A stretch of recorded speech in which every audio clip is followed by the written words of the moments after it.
Alright guys, sa mapagpalang araw sa inyong lahat and welcome to Rob Trip TV Official. Ito ay isang reaction video dito kay Rob Trip. Alright, alamin bakit masama ang palaging sobrang oras sa pagtulog. Alright, intro. Alright, panoorin po natin masama pala sa sobrang tulog. At bakit kaya?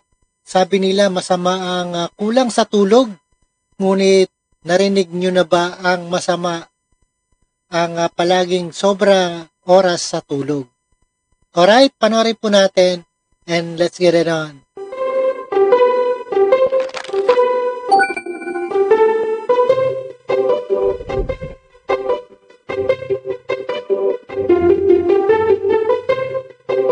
Dagdag kaalaman po, narinig nyo na ba na masama yung kulang sa tulog? Pero paano kaya kung sobra naman sa tulog? Ayan, kabaligtaran sa sobra naman sa tulog. At mahirap kung walang tulog, di ba? Mahirap pag walang tulog.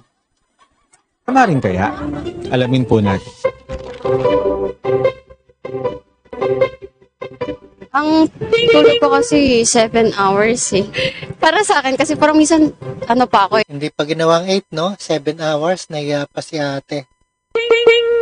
Kulang pa. So dapat medyo to. Sobra pa. Siyempre po, mas okay yung sobra.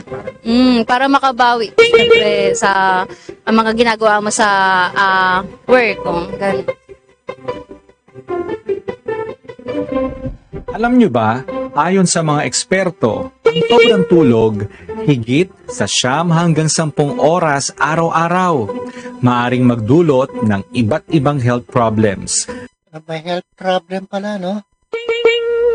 Ayan, dati, ganyan ako matulog. 12 oras. 12 oras ako matulog dati. Anong oras kayo, guys, natutulog? Ayan, bakit masama? Panoorin nyo to. Gaya rin ng kulang sa tulog.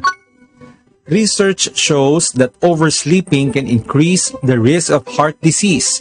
Ayan, research show that oversleeping can be increase the risk of heart disease or diabetes, obesity, and even depression. Diabetes, obesity, at kahit depression. Isa sa mga dahilan nito ay maaring ang disrupted sleep cycle na nakakaapekto sa overall body function. Base sa mga pag-aaral, ang ideal sleep duration ay 7 to 8 hours kada gabi para sa mga adults. Kapag sobra sa tulog, kadalasan nagiging mas pagod pa ang katawan kaysa sa refresh.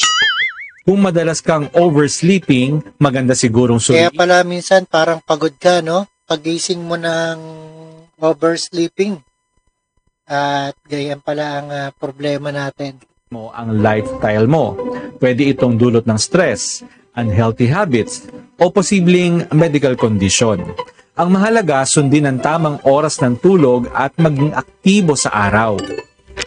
Maging aktibo sa araw. Mahirap din ang oversleeping, Kaya po, yung kulang, masama rin. Pag sobra, masama rin naman. Ang payo po ng mga eksperto, 7 to 8 hours of sleep para sa mas malusog na pangangatawan. Sana po may natutuhan kayo. Alright, yan. Sana may natutunan kayo at alamin bakit masama ang palaging sobra oras ng tulog. Alright, maraming salamat sa panonood pagkikinig dito kay Rob Trip TV Official. Alright, thank you so much and peace out.